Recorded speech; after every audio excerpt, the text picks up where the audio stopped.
Som Den Den Jambe Yong La Sha Sa Lu Kong Ge Lu Dim Nyi Den Dre Nyi Dre Nam Da Rab Sre Ve Chi Nyi Den Ge Chi Jin Zui Chi Re Nyi Je Tu Kra Le Mom Zen Kong Dai Si Be Zun Re Ma Re Men Tam Dung Me Chi Ze Le Rosoi Kun La Puje Tar Ze Yin Lai Zhu Ju Yong Den Song Zhu Dar Che Zhu Nyu Mo Nyi Long Le Je Jiao Zhu Zhu Ze Jin Ma Re Mu Zhe Dung Re Nyu Gu Chi Nye Jun Ze Ra Zhe Nam Den Ne Da Jin Sa Ju Tar Yuan Den Lu Zo Jia Se Tu Gu Chun Trai Chu Dan Chun Yi Jian Zhe Da Le Men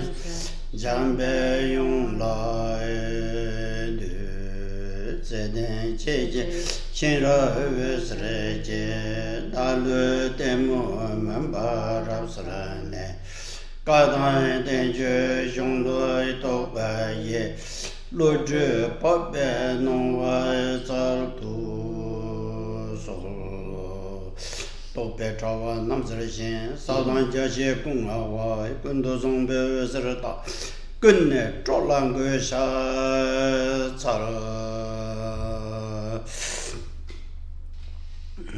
东宫那些大老心就是钱，大跟这些我老瞧不起吧，甚至全都让我没把烟，找了年纪的就是讲带来，都让人啥弄都接近这是。sai ni bo driban number sare nam ge ni shamba kun do so nyewe se chen je la sha je wo sarab kun do si ye ta ni la tham ge sam me sha li yong yong xin zhong jum yin be lang gen kar ma pa me xie de be ji zu ge du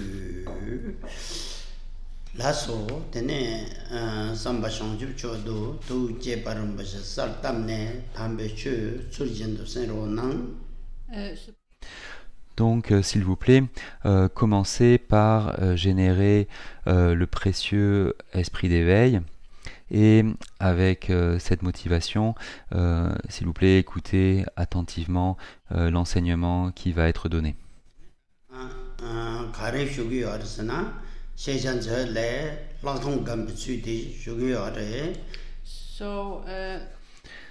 Et donc, le sujet qu'on est en train d'étudier, c'est les différentes étapes de la méditation de Vipassana, telles qu'elles sont exposées dans le trésor de connaissances. La sabje ye me nga yue ben na ne sabje yeba la tong gamba gambe tsul singe de re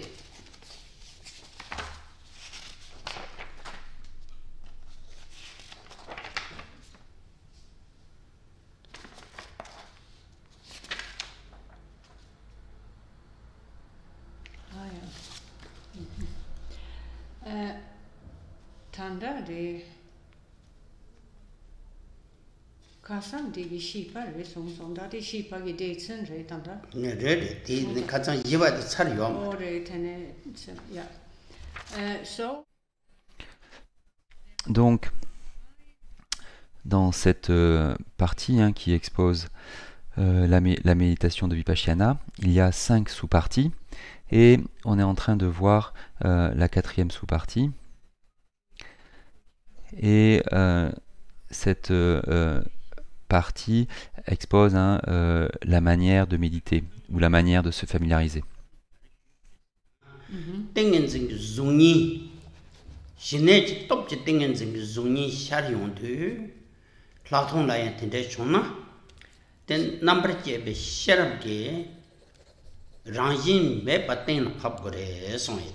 So yesterday Donc, hier, Khenpo Rinpoche a expliqué que dans le cas de quelqu'un qui s'entraîne à Vipassana, si la chose suivante se produit, si à cause de la de la capacité que le pratiquant a obtenue en lien avec la méditation de shamatha, dû à cette capacité ou à cette force, parfois, dans l'esprit du pratiquant, il peut s'élever des images ou des expériences à cause de la force de l'état calme qui a été obtenu auparavant et qui est présent lorsque le pratiquant s'engage dans la méditation de Vipassana, parce que, comme cela a été auparavant expliqué, shamatha doit être la base de Vipassana. Et si ces expériences s'élèvent, alors il faut qu'elles soient remédiées, comme cela a été également expliqué hier, grâce à la connaissance supérieure qui détermine la nature de ces expériences.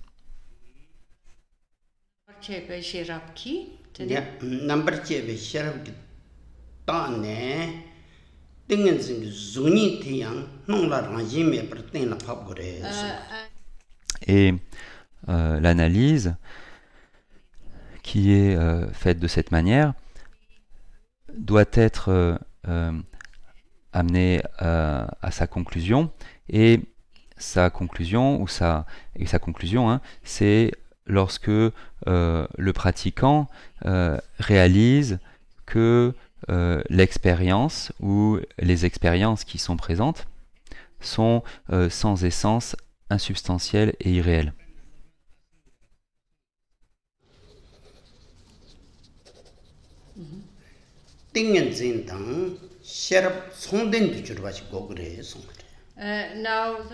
Et le maître bouddhiste indien Asanga a dit la chose suivante: le samadhi et la connaissance supérieure doivent être couplées. Elles doivent en quelque sorte coexister au niveau de l'état d'esprit du pratiquant, ou dans l'esprit du pratiquant. À la fois le samadhi et la connaissance supérieure doivent faire partie de la méditation.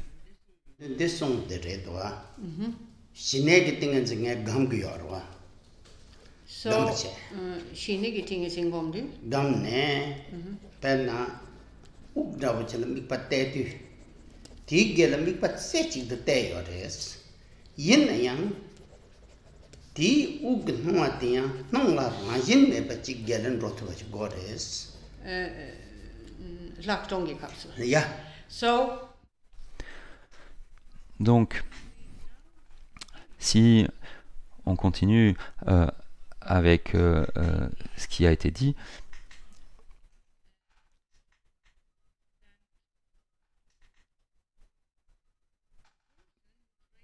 qu'une personne qui s'entraîne à Vipassana,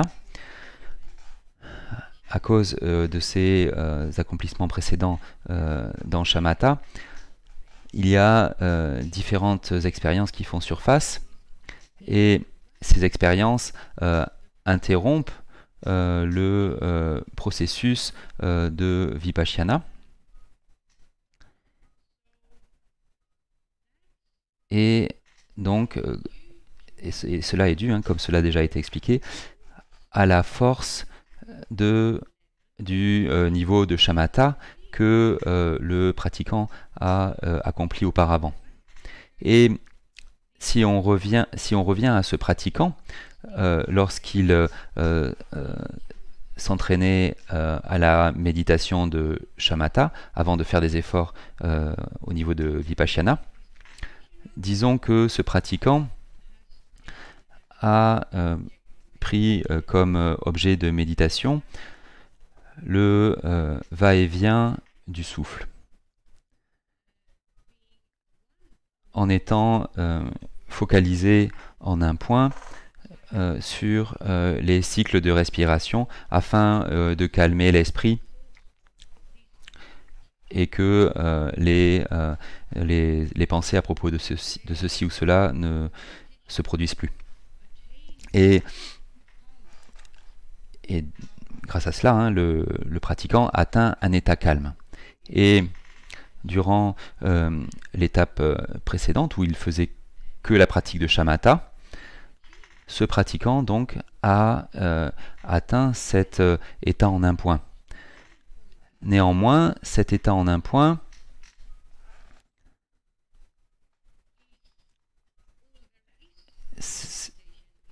c'est tout ce qu'il y a dans cette méditation. Il n'est pas couplé avec, ou il ne coexiste pas avec la connaissance supérieure qui connaît l'absence de soi du processus de la respiration ou de l'objet de méditation. Là, il y a juste une focalisation en un point où les pensées à propos de ceci ou cela sont pacifiées. Donc, la méditation de shamatha n'a pas donc la vision supérieure dont on est en train de parler. C'est-à-dire que la nature de l'objet de méditation dans le contexte de shamatha n'est pas connue. Parce que cela ne fait tout simplement pas partie de cette méditation de shamatha.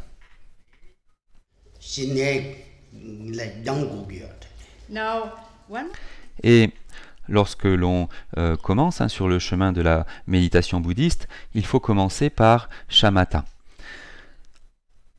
En tant que débutant,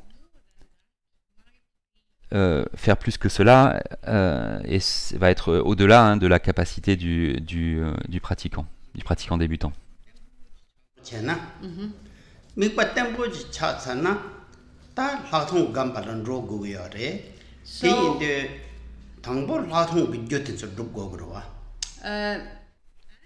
Et la méditation de shamatha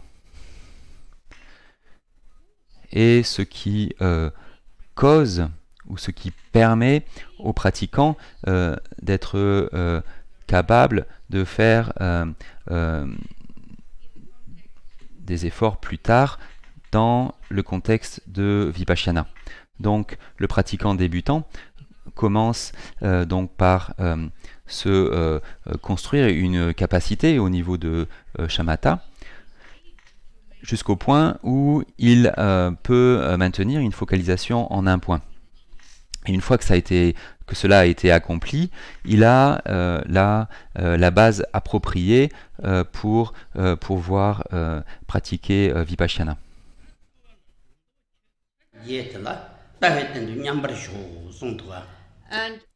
Et comme cela a été expliqué auparavant, au niveau de la méditation de Vipassana, au début, le pratiquant acquiert la vue correcte en déterminant la véritable nature de l'objet de méditation et la véritable nature de l'esprit qui médite. Et les méthodes ont été expliquées en bref, et sur la base de ces méthodes, grâce à la connaissance supérieure, le pratiquant va être capable de se débarrasser des vues fausses concernant la véritable nature de l'objet et de l'esprit.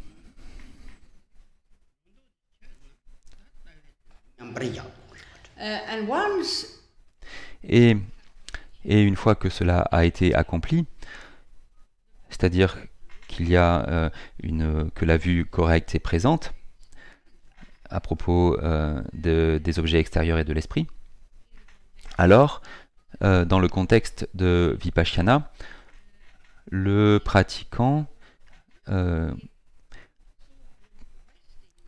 continue avec la méditation posée, où il demeure dans la connaissance de l'absence des sens, des objets extérieurs et de l'esprit.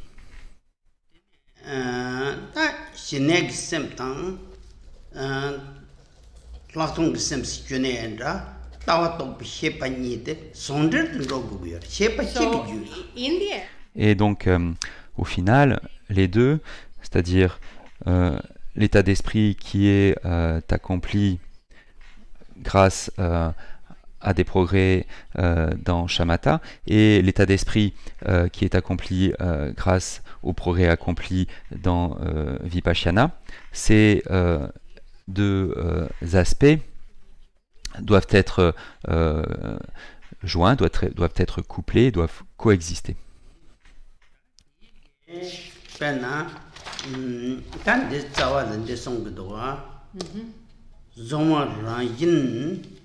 동바 카드릭 젬바숑네 입속 딱샤당 소스르 니장 줍친 매긴 두 많이 잉스 열월라 제멘조스 The text.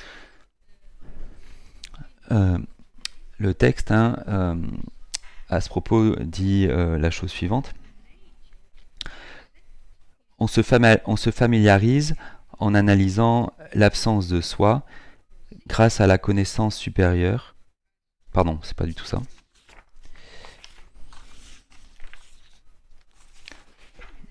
Donc ça c'était avant. Maintenant on va voir le paragraphe suivant. On comprend que la nature de l'objet appréhendé est vide comme l'espace. On examine l'origine, la demeure, les contours, etc. de la connaissance qui appréhende. L'examen individuel ou la connaissance discernante elle-même, comme le feu produit en frottant du bois, disparaît également dans la dimension où l'on ne trouve rien. On demeure alors libre de saisie. Yimba. Kare yimpa. Nang sam. Rajin matukpa nang tang songjuk. Now.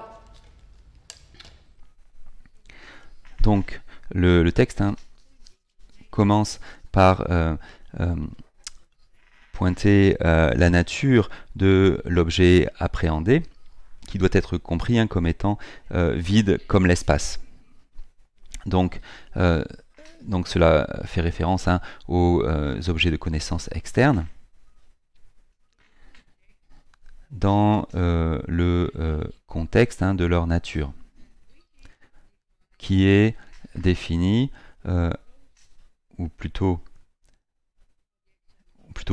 ces objets de connaissance sont définis comme étant de simples apparences. Et l'adjectif simple indique que l'apparence présente ou la manifestation de l'objet présent, c'est-à-dire l'objet appréhendé, n'a pas de réalité véritable. Il apparaît juste ou il se manifeste juste. Et donc, ce que sont les objets de connaissance, au niveau de leur nature, ils sont l'union de l'apparence et de la vacuité. L'apparence est vide en elle-même. Elle n'a pas de réalité véritable. Et l'exemple qui est donné pour illustrer cela est l'exemple de l'espace.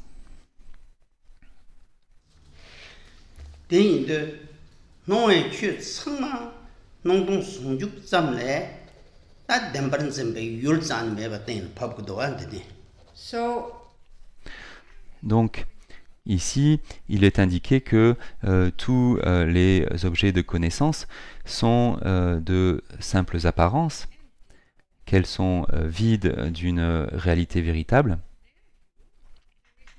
Et par conséquent, il n'y a pas de raison de les voir comme étant réels. Parce qu'il n'y a pas de réalité que l'on peut voir. La réalité que l'observateur peut attribuer à l'objet de connaissance en question est simplement imaginée, relève simplement de l'imagination.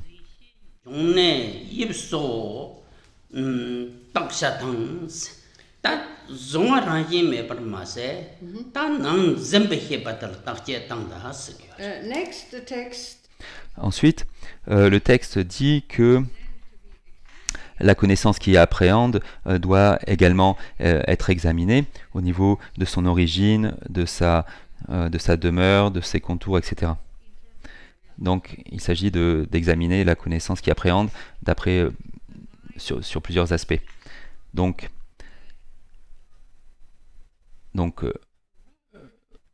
en fait, l'esprit qui perçoit est ici l'objet de l'investigation. On essaie de voir quelle est la nature de l'esprit qui perçoit, ou de l'esprit qui appréhende. And Et c'est un aspect qui est expliqué avec beaucoup de détails dans la tradition qui s'appelle le Mahamudra.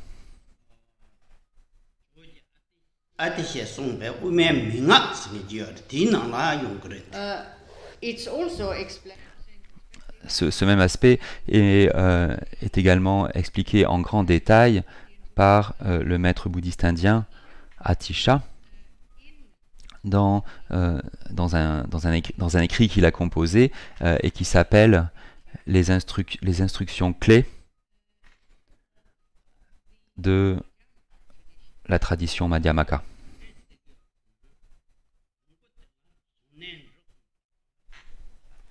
So, to begin with, Donc, au départ, par rapport à l'esprit qui perçoit,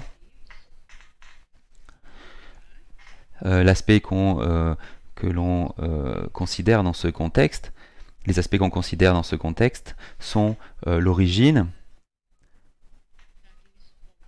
c'est-à-dire l'origine de l'esprit. Est-ce que on se demande si l'esprit qui perçoit a une origine? Deuxièmement, on examine ce que l'esprit est lorsque cet état d'esprit dure. Donc par exemple, comment et où ou de quelle manière cet état d'esprit est présent au niveau de son mode d'être ou par rapport à sa manière de demeurer. Et ensuite, il y a le troisième aspect. Et là, on se pose la question, que se passe-t-il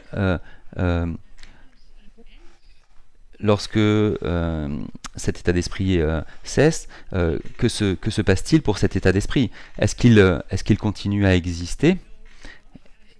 Et est-ce qu'il se retrouve quelque part dans une demeure spécifique, etc.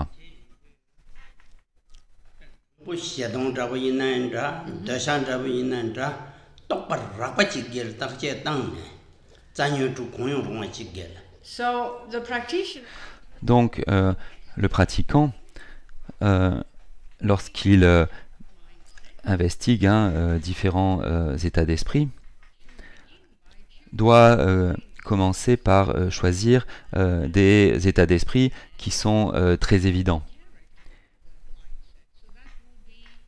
Donc, en fait, un exemple de ces états d'esprit évidents, c'est les 6 obscurcissements affligeants racines, hein, qui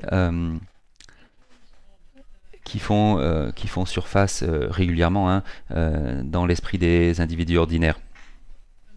Donc, par exemple, hein, ça peut être un état d'esprit d'aversion ou un état d'esprit de désir. Et donc, le pratiquant doit investiguer ce qu'est cet état d'esprit au niveau de sa nature, de son fonctionnement, etc. Et notamment au niveau des 3 aspects qui viennent d'être listés, afin de savoir, hein, si cet état d'esprit a une réalité ou pas, a une véritable réalité ou pas. Si l'aversion fait surface, à tel point que c'est le trait fondamental, le trait prédominant de notre état d'esprit,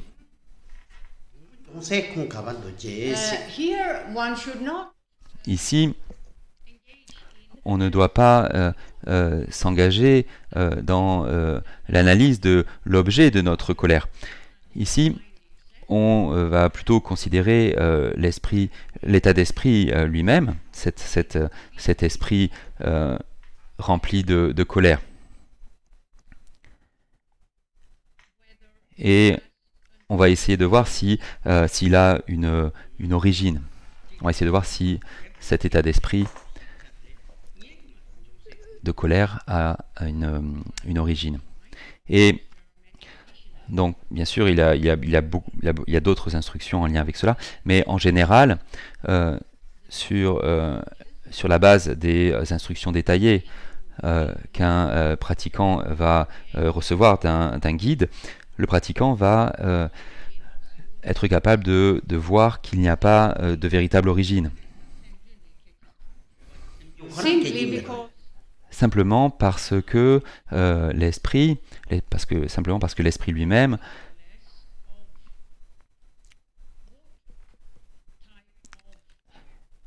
quel que soit le type d'émotion qui colore cet esprit pendant une période de temps, l'esprit lui-même est simplement constitué d'un courant d'instants vifs et connaissants. Et donc,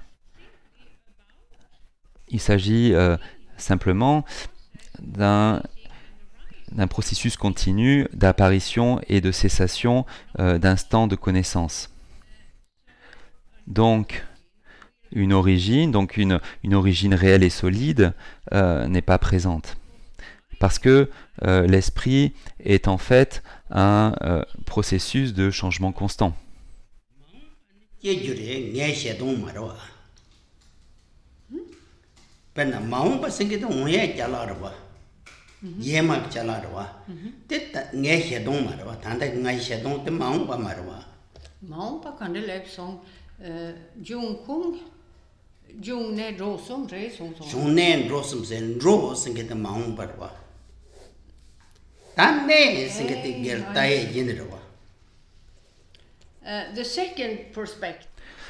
Le second aspect,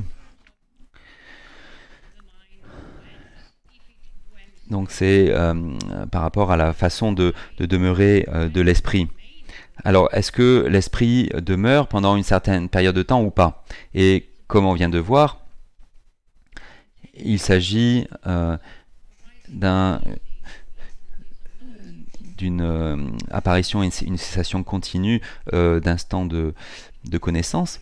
Donc, l'esprit ne demeure donc pas en tant que tel, puisque c'est un processus de changement constant. Et par conséquent,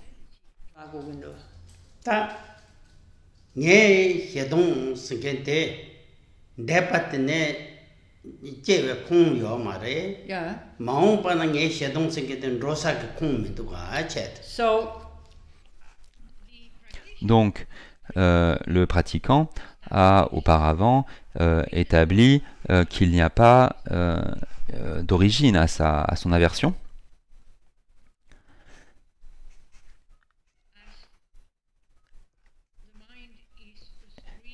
Puisque l'esprit est un courant continu d'instants de connaissance. Et par conséquent, il n'y a pas non plus de moment dans le futur où le même état d'esprit, la colère, va s'élever à nouveau. You see, you have to. Et en fait, il faut prendre en considération la définition de réel ou de la réalité.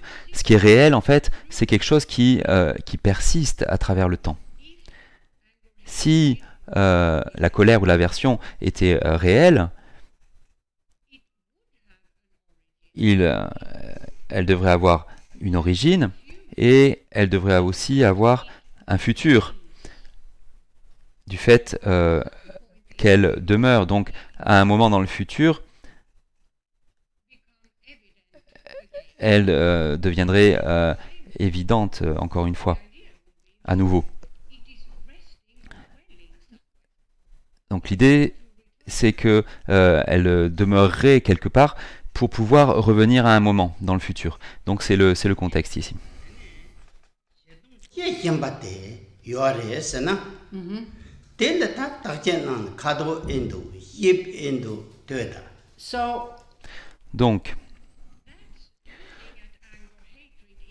Donc là, on regardait l'aversion, on considérait l'aversion en général.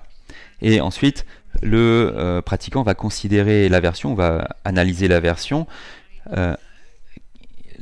qui s'est manifestée qui s'est manifestée à ce moment-là. Et donc là, le pratiquant va considérer, va analyser cette aversion spécifique qui se produit dans son esprit à l'instant présent. Et là, il considère plus donc l'aversion en général.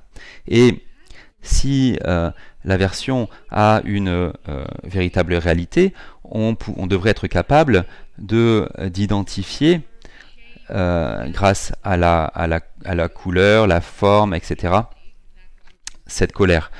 Il devrait y avoir des caractéristiques qui permettraient d'identifier cette colère et ce qui nous permettrait de dire que c'est voilà, il y a cette aversion qui est présente dans mon esprit. Mais durant l'investigation, le pratiquant ne va pas trouver ne va trouver aucune caractéristique.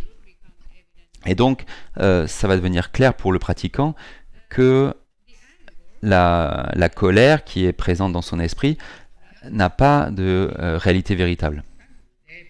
Il ne va jamais trouver de caractéristiques comme une couleur, une forme, etc., qui lui permettraient d'identifier la colère. Et donc, ainsi, il va comprendre que la colère n'a pas de véritable réalité.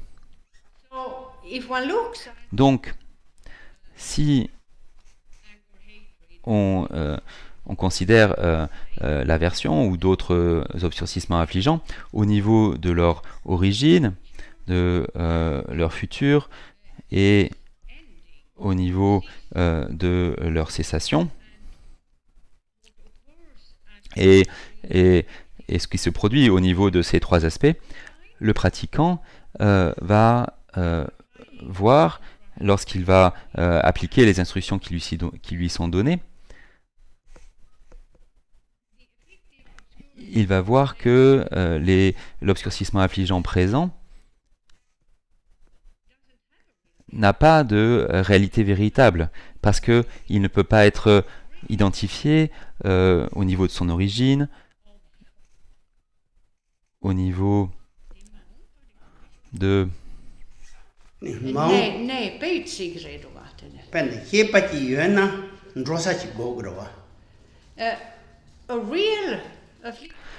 Un obscurcissement affligeant réel devrait avoir un endroit où aller, s'il était réel. Et il n'y a pas d'endroit où il va pouvoir demeurer dans le futur. Et en ce qui concerne la troisième perspective, le troisième aspect,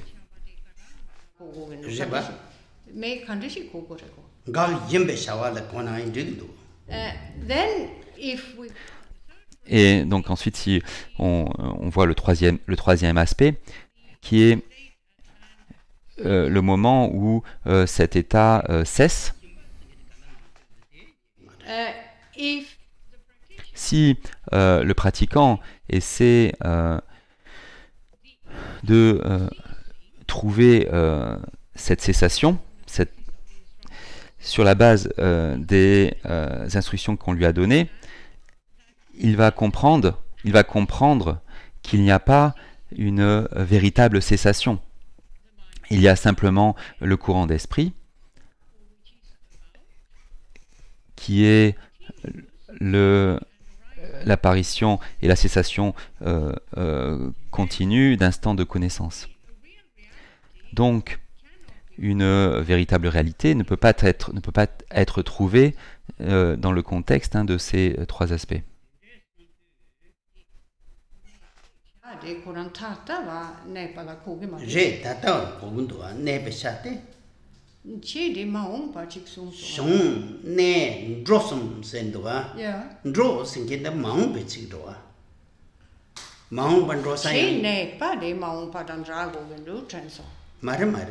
I have sorry for the Excusez-moi, j'ai fait une erreur, j'ai mal compris quelque chose. Donc j'ai posé une question parce que je n'étais pas tout à fait sûr. En fait, l'aspect futur, en fait, doit être attaché au troisième aspect. Parce que le deuxième, le fait de demeurer, l'obscurcissement affligeant, dans ce cas, l'aversion qui demeure, cet acte de demeurer ne peut pas être trouvé lorsque l'on investigue, du fait que ce qui est présent est simplement une apparition, une cessation continue d'instants de connaissance.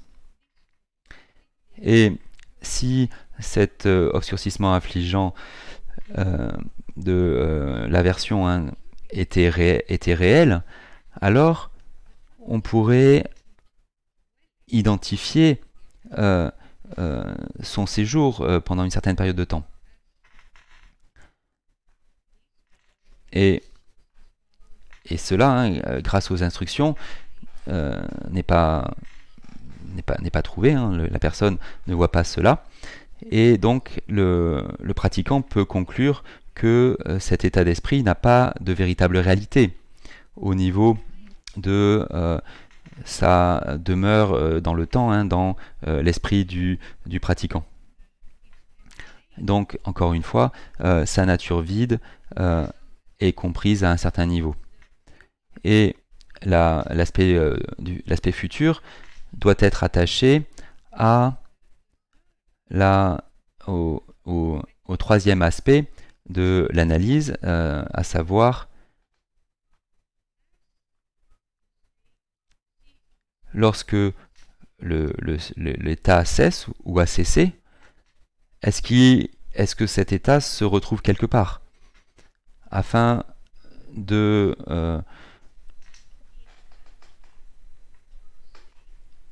demeurer dans un état inactif jusqu'à ce qu'il réapparaisse lorsque les causes et les conditions pour sa réapparition seront présentes. Donc la question c'est, est-ce que l'aversion va quelque part une fois qu'elle a cessé dans l'esprit, une fois qu'elle a cessé d'être présente dans notre esprit. Et grâce aux instructions, le pratiquant va être capable de comprendre à un certain niveau que ce n'est pas le cas, et donc la seule conclusion à laquelle il arrive, c'est cet état d'esprit est vide de réalité.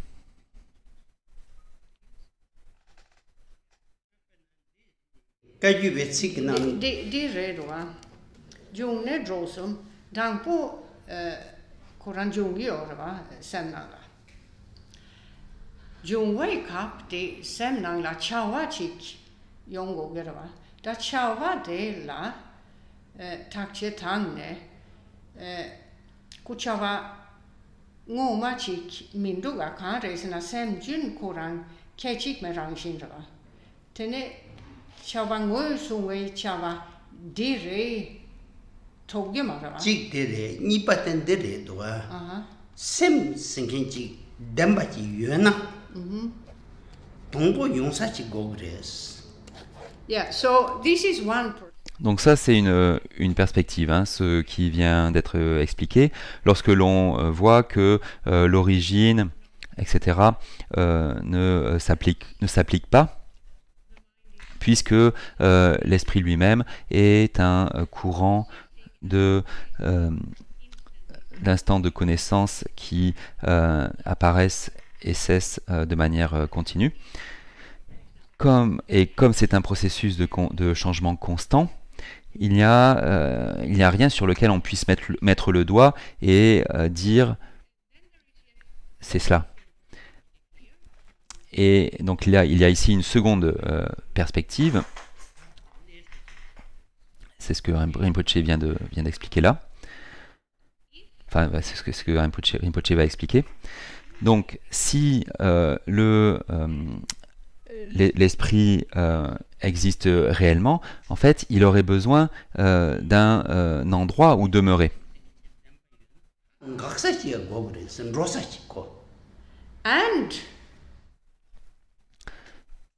Et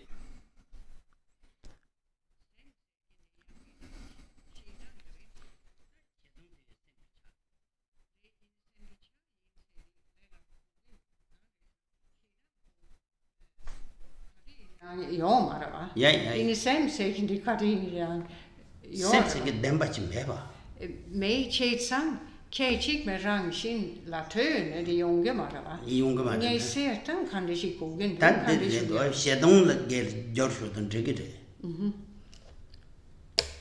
ta kan de shi song song ben ni pa de sem singen de ya ge chini sho sen sar shin ri pa ya ge yorwa. So in terms donc, en ce qui concerne le bouddhisme et la façon dont la tradition bouddhiste identifie ce qui est appelé l'esprit, selon la tradition bouddhiste, l'esprit, c'est deux qualités fondamentales. L'esprit est dit être vif et connaissant.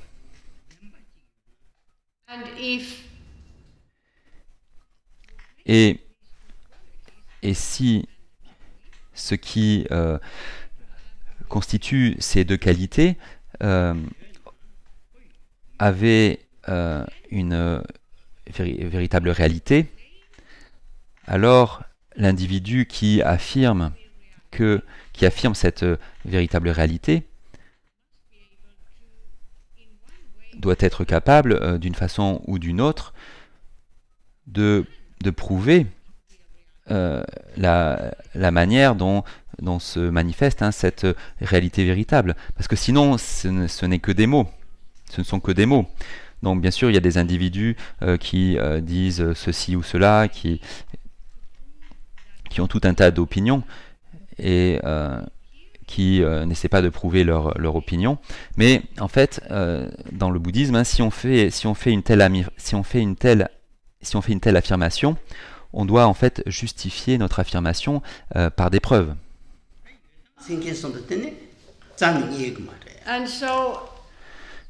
Et c'est là où tout ce processus d'analyse, où donc on investigue l'origine, etc. de l'esprit. Donc on fait tout ça. Donc le pratiquant fait tout ça pour être capable de voir que l'affirmation qui dit qu'il y a une véritable réalité est une affirmation fausse. C'est le but de l'analyse.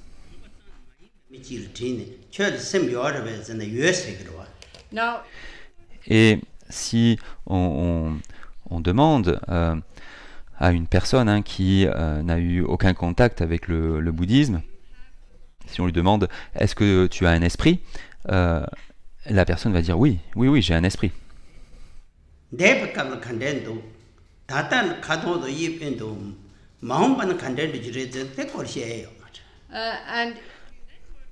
Et si on lui demande ensuite en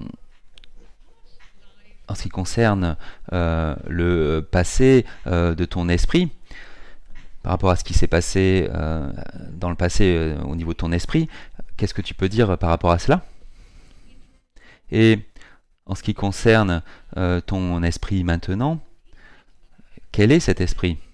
Et en ce qui concerne en ce qui concerne l'esprit qui cesse à un moment, qu'est-ce que tu as à dire à propos de cela? Est-ce que tu peux m'expliquer ce qu'est cet esprit?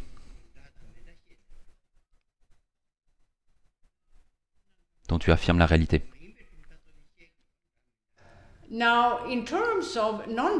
Et en ce qui concerne les traditions non bouddhistes, il n'y a pas forcément les mêmes recherches, mais il y a des recherches à propos de ce qu'est l'esprit. Ces recherches ont été faites dans le passé par les fondateurs de différentes traditions. Donc il y a beaucoup de théories qui sont disponibles où le fondateur de la théorie en question a essayé d'identifier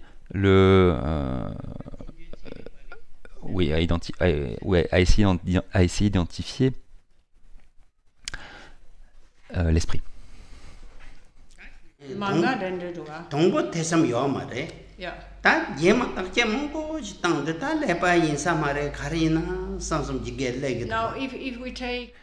Et si l'on prend la science moderne, pendant très longtemps, l'esprit, selon la science, le cerveau était l'esprit. Donc pour la science, l'esprit était constitué de matière, mais plus récemment, à cause de recherches plus approfondies, certains scientifiques adoptent la vue que l'esprit n'est pas synonyme avec le cerveau. Mais en ce qui concerne ce qu'est l'esprit et ce qu'il n'est pas, là, il n'y a pas vraiment de découvertes qui ont été faites. Il y a simplement certains scientifiques qui pensent que l'esprit n'est pas le cerveau. Alors que le Bouddha Shakyamuni, il y a à peu près 2600 ans, a expliqué à ses disciples que le cerveau est l'organe sensoriel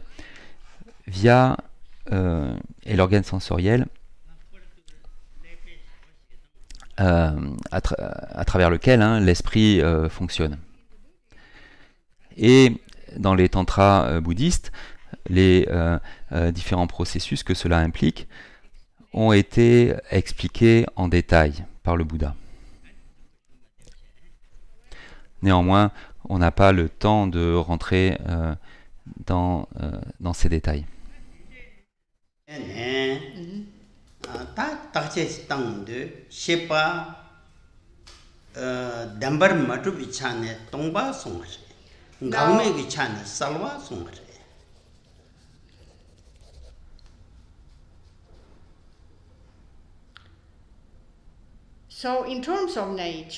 Donc, en ce qui concerne sa nature, l'esprit donc est vide de véritable réalité, et en ce qui concerne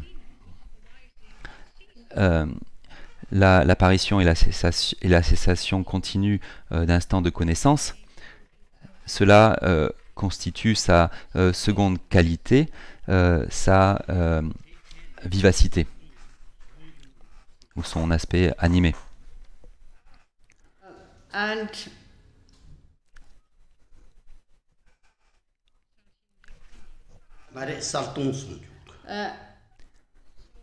donc, il s'agit d'une définition générale et basique, mais au niveau de la véritable nature de l'esprit, il y a l'aspect de sa nature vide qui est connu par la connaissance illuminante.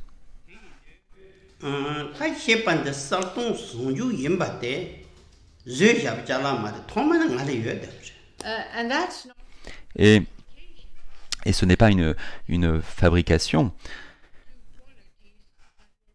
Ce ne sont pas deux qualités qui ont été produites par un processus comme la méditation par exemple.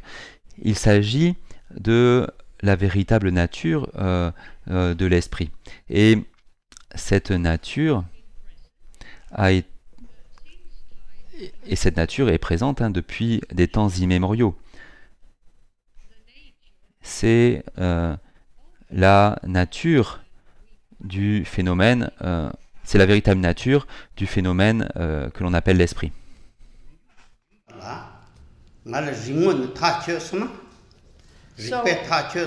if Donc, si un pratiquant, grâce à la méditation analytique, est capable de saisir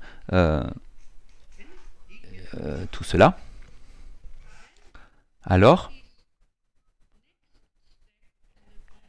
sa prochaine étape sur le chemin vers l'éveil, c'est de demeurer dans sa connaissance de cette nature.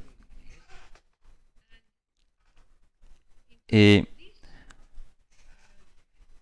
en ce qui concerne ce type de méditation, l'analyse n'est pas nécessaire.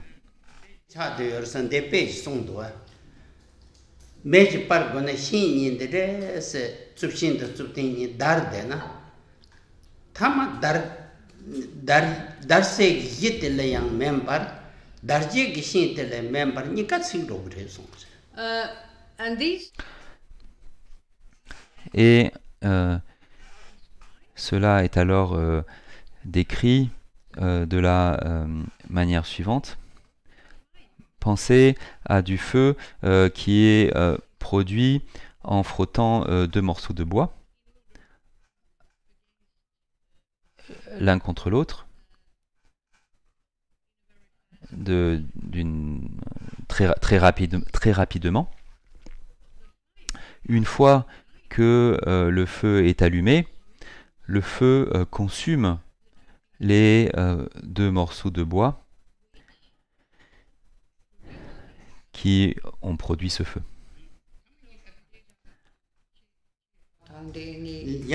so Donc, les morceaux de bois utilisés pour produire le feu sont comparables à la méditation analytique et à ses méthodes. Et une fois que le feu de la connaissance, de la véritable connaissance, a été produit, alors on n'a plus besoin de ces deux morceaux de bois et le feu les consume. Et il s'agit là donc de la méditation posée. Dans la méditation posée dans le cadre de Vipassana. Et à ce moment-là, l'objet de l'analyse est la connaissance qui a analysé l'objet en question ne sont plus différents. Il n'y a plus de différence entre eux.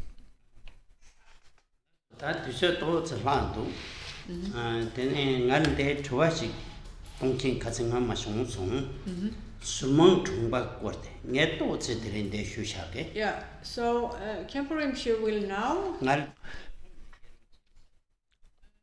Donc maintenant, Khenpo Rinpoche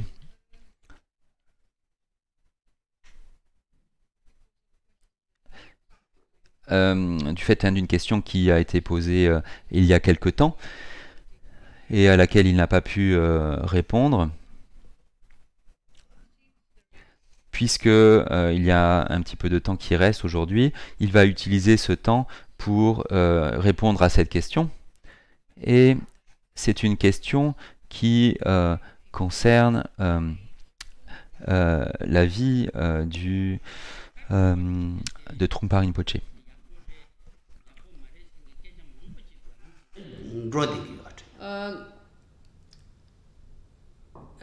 there has been Il y a eu pas mal de discussions au niveau de sa personne, à la fois durant sa vie et ensuite après sa mort. Et certains individus ont fait des déclarations par rapport à Trungpa Rinpoche, qui ne sont pas vraiment favorables à sa personne, et d'autres personnes ont fait des affirmations contraires, donc en faveur de Trungpa Rinpoche.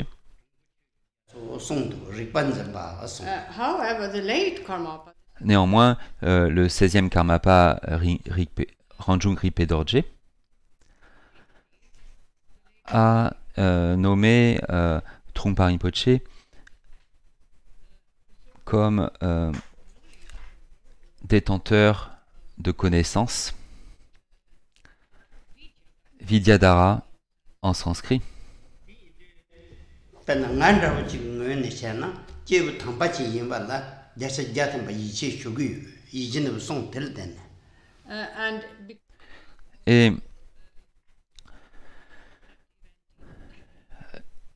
Et à cause de cet événement en particulier, Khenpo Rinpoche est complètement convaincu que Trungpa Rinpoche était un homme saint.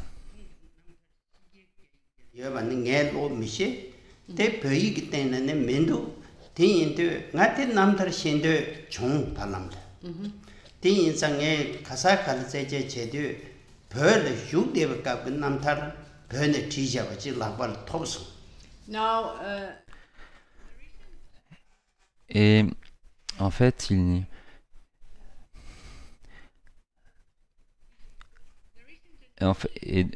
n'y a pas de biographie facilement disponible de la vie de Trungpa Rinpoche, de Trungpa Rinpoche.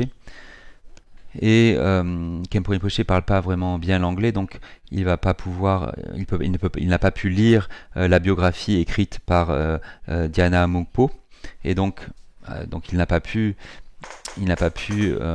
collecter d'informations dans ce livre.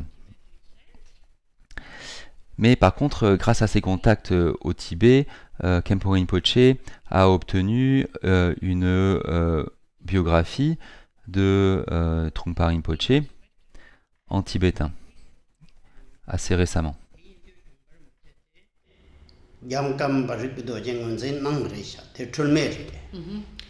now Et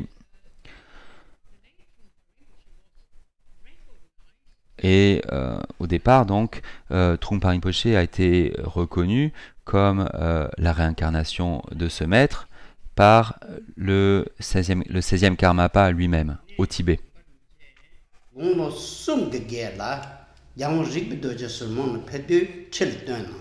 and Et le Karmapa l'a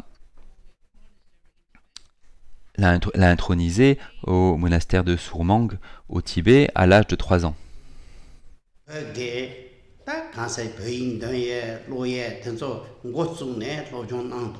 and there Et là, au monastère de Surmang, Trungpa Rinpoche a commencé son éducation formelle en commençant par la lecture et l'écriture, et ainsi de suite. 이게 두번 군도네 삭친 내든 점에 차상 휴 되네 Nee, dun run me. 야 되네 먼저 이제 저 먼저 지나도 And at the age of Et à l'âge de 6 ans, il a résidé pendant une certaine période de temps dans un centre de retraite qui s'appelle Dutsitil, et le maître de retraite là lui a donné des instructions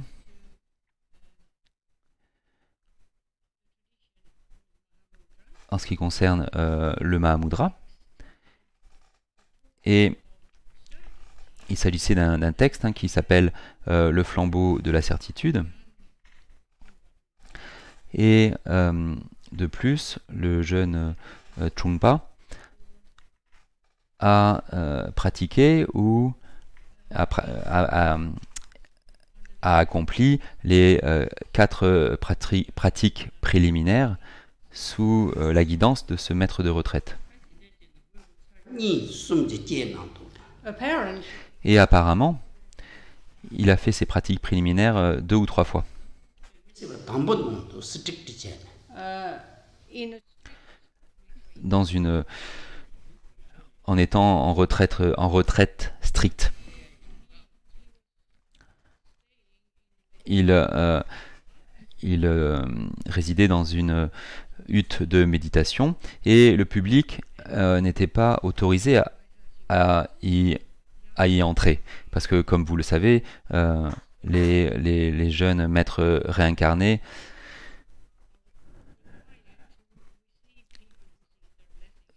doivent recevoir des gens qui demandent leur bénédiction, et cela de manière quotidienne. apparently Apparemment, il est resté dans une grotte, la grotte dans laquelle Maser Lodro Rinchen lui-même était resté durant sa vie. 마도 수직 with 로몽을 just 뚫는 one Avec juste un guide spirituel et un assistant. 때친 롤부도 얘기 뚫고 군팅 나봐 terchin rolpe doje 술멍 때친 롤부도 예세래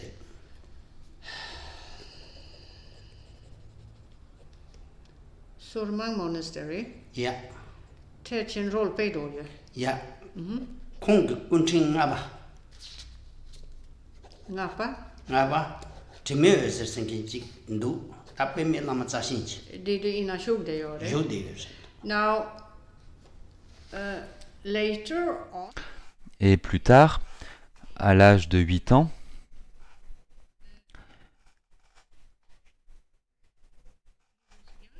il a été guidé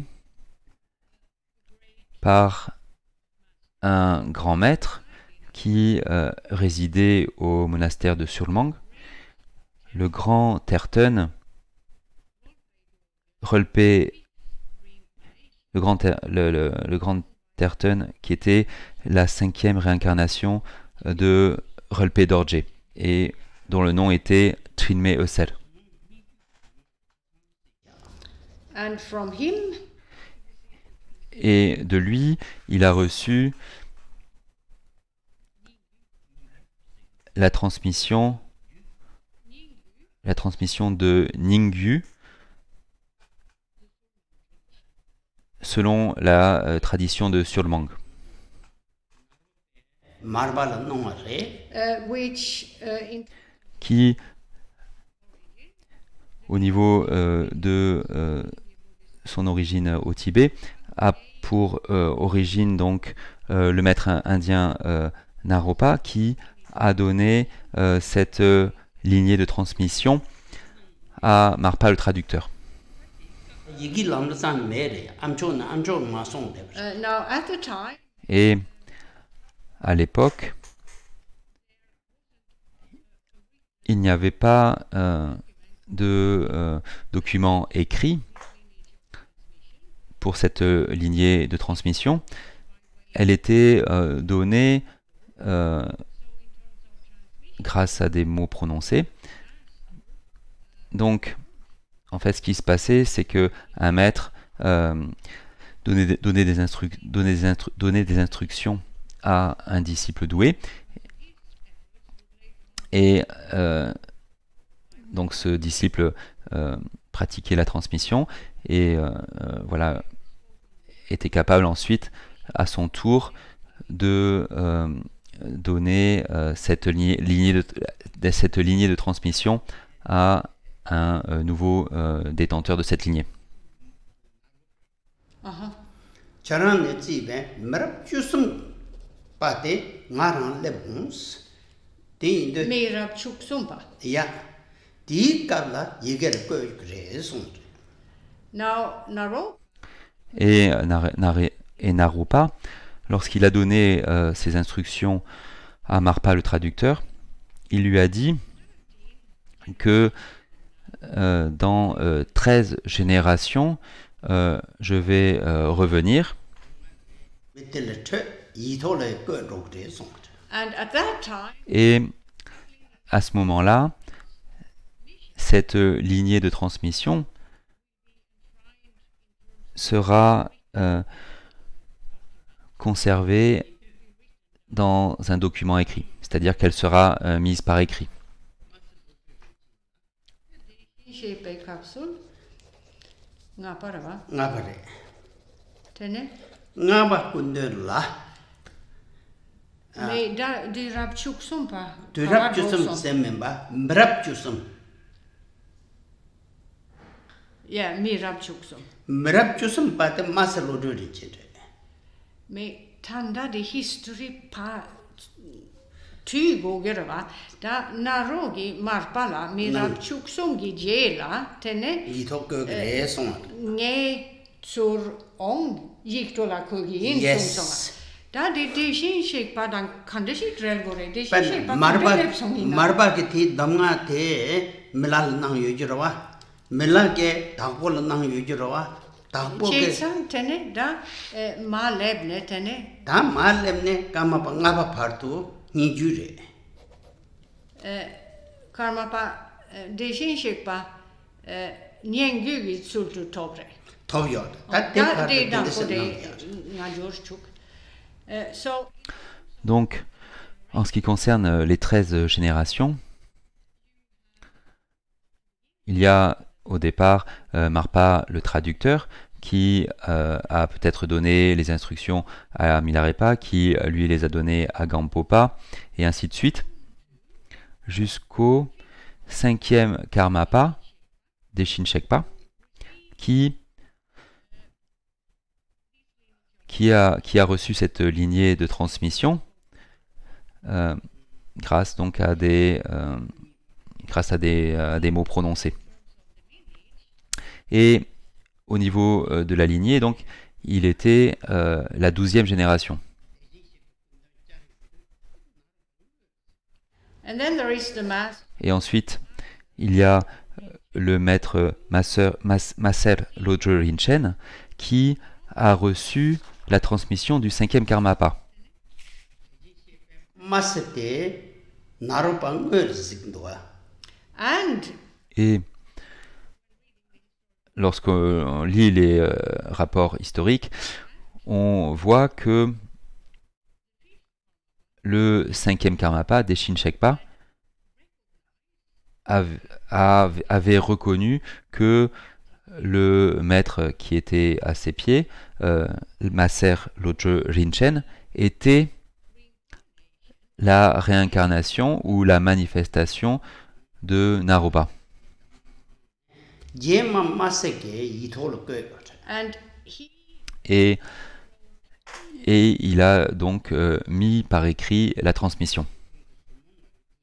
Shigi Koranso Marcel Order Rinchen de Dan Trumpaturku Gital Vakande Yeme, Shigi Omar. sumo gamba tongo jenken de masalo dori chede And it is Et c'est ce maître, Maser Lodro Rinchen, qui a fondé le monastère de Surmang.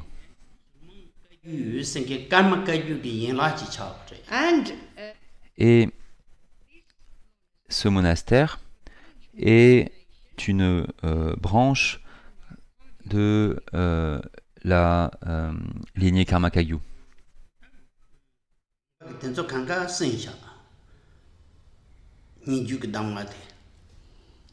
Re in Master Luther Rinchen da Trungpa Tulku Digi Truku Yin Min Chi that they say go man. Lasso. 다 마슬로드 린치나 마주베 담가데 다 라마치네 지디 용아 담가데 로더 투궁아베 군더네. And so these Et donc cette lignée de transmission, le jeune Trungpa Tulku, à l'âge de 8 ans, l'a reçu du maître Trinme Öser, qui était la 5e réincarnation des découvreurs de trésors. Le premier s'appelant Rolpe Dorje.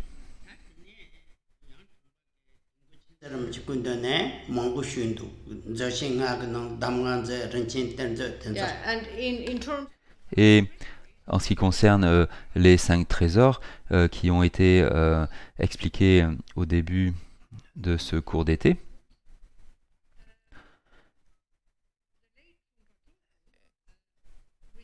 Trungpa Tulku a reçu la transmission de la majorité de ces 5 trésors du précédent Dilgo Khyentse Rinpoche. Et tout cela s'est produit au Tibet, avant les changements politiques liés à la Chine communiste.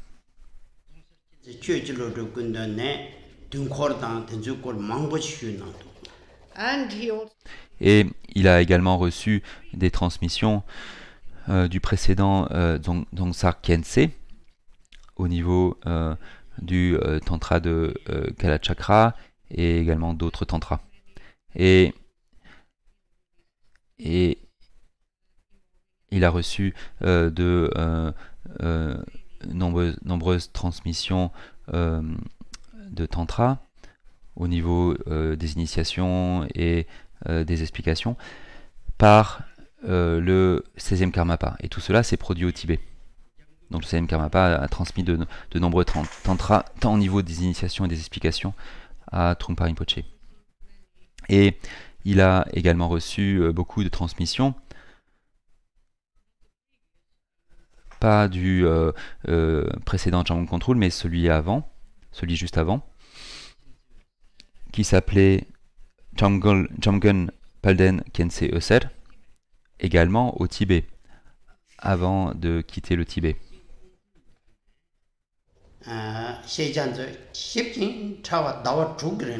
and for a period of 6 Et pendant 6 mois, il a reçu des instructions sur le trésor de connaissances par Shechen Kongtrul. and the young Trungpa Tulku Et le jeune Trungpa Tulku, à l'époque, n'était pas juste satisfait avec cette transmission qui lui était donnée.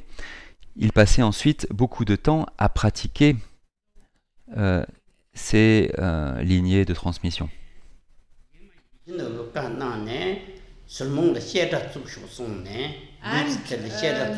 the late Et le précédent Karmapa lui a demandé à un moment de commencer un Shedra, un institut d'études supérieures bouddhistes, au monastère de Surmang.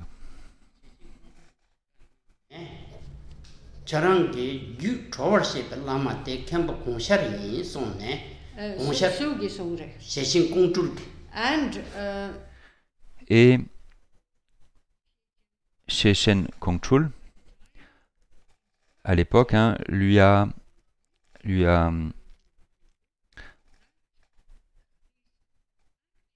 dit que son véritable lama racine était Khenpo Gangchar Wangpo.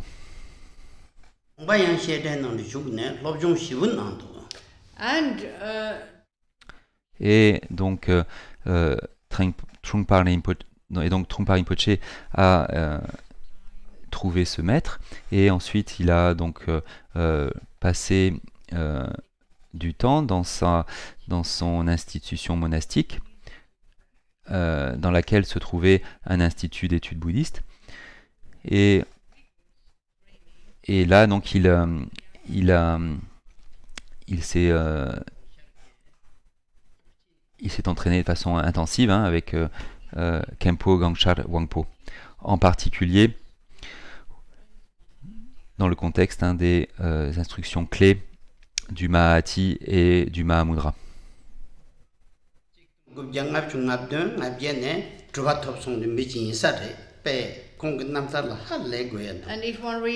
Et si l'on lit la biographie de Khenpo Gangchar, on voit facilement que c'était un grand maître qui a obtenu l'état de Siddha à la fin des années 50.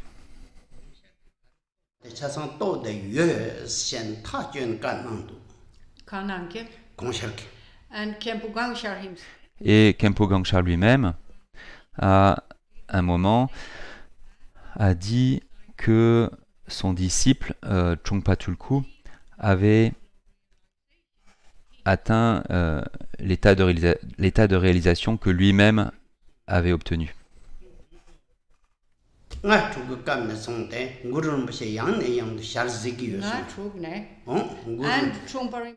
Et Trungpa Rinpoche lui-même a dit à plusieurs occasions que durant sa vie, à partir de l'âge de 5 ou 6 ans, à plusieurs occasions, a rencontré Guru Padmasambhava en personne.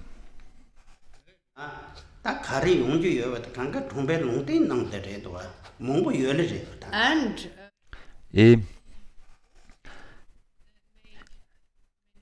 il a également fait beaucoup de prophéties par rapport à ce qui allait se passer au Tibet.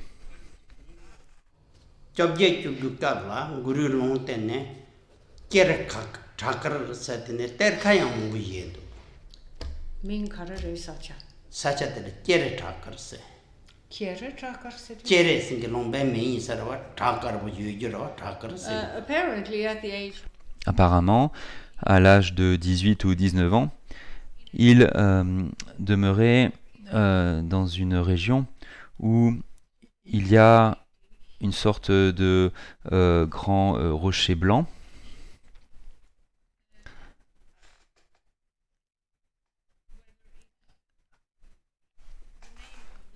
Alors, est-ce que c'est le nom de la région ou est-ce que c'est juste un petit endroit? Mais en tout cas, le nom de cette région, de ce petit district, c'est Kyire. Donc, c'est le grand rocher blanc à Kyire. Et apparemment, ici, le jeune Trungpa Tulku a révélé des trésors.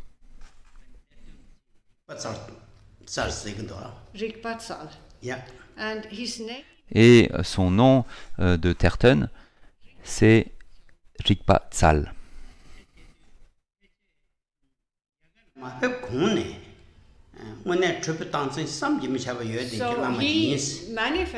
Donc il a manifesté beaucoup de signes d'accomplissement, des signes d'accomplissement d'un siddha, hein, et cela avant de quitter le Tibet.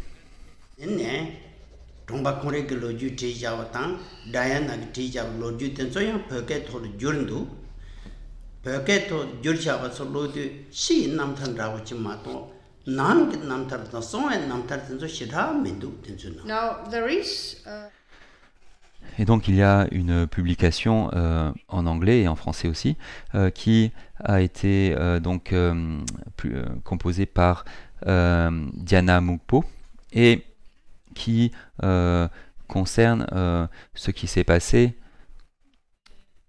durant leur vie à tous les deux. Donc ce livre relate la rencontre de Dhyana Mukpo avec Trungpa Rinpoche, ainsi que leur vie ensemble, et puis également donc l'événement durant lequel Trungpa Rinpoche a établi une grande organisation bouddhiste en Occident. Et cette publication a été traduite en tibétain et Khenpo Rinpoche l'a lu, et son impression est... Et en fait, en ce qui concerne une biographie dans le contexte du bouddhisme tibétain et des maîtres bouddhistes, il y a trois aspects. L'aspect externe, interne et secret. Donc, il y a l'aspect externe de la vie d'un maître, l'aspect interne et l'aspect secret. Et Khenpo Rinpoche pense que cette publication concerne uniquement l'aspect externe de la vie de Trungpa Rinpoche, et que il n'y a pas dans ce livre l'aspect interne et l'aspect secret de sa vie. However, néanmoins, en lisant ce récit, on a l'impression que Trungpa Rinpoche était vraiment un saint homme, un grand maître. and in Tibet itself, Et au Tibet, en ce qui concerne les trésors que le jeune Trungpa Tulku a révélés lorsqu'il vivait au Tibet, beaucoup de ces trésors ont été perdus à cause des bouleversements politiques lorsque les Chinois ont envahi le Tibet. Mais apparemment, aujourd'hui, il y a 9 de ces trésors qui sont encore visibles. Donc c'est tout pour aujourd'hui.